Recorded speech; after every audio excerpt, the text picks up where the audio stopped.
Okay, Assalamualaikum korang. Hari ni kita ada order, customer punya order ketan betina masak buttermilk. Okay, untuk betina ni dia order betina XL size lah. Okay, jom kita tengok dia punya telur. Sekarang saya siap dia. Kita tengok telur dia sama ada penuh atau tak. Kalau tak penuh kita tukar.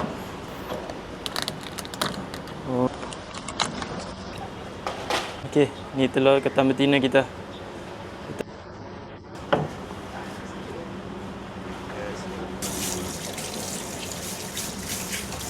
Okey, kita tadi dah siap cuci. Ni ketan yang kita cuci tadi, ketan betina. Nampak penuh yang telur. Okey, untuk steam ni kita akan ambil masa dalam 15 minit saja. Okey, sekarang kita nak masak buttermilk.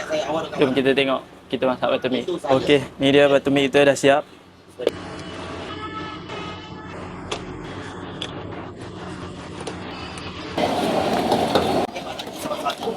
Okey, siap. Okey guys, dah siap dah kita punya buttermilk. Okey, yang mana nak tengok kita punya flavor-flavor lain, boleh tengok kita punya video dekat WPK Seafood.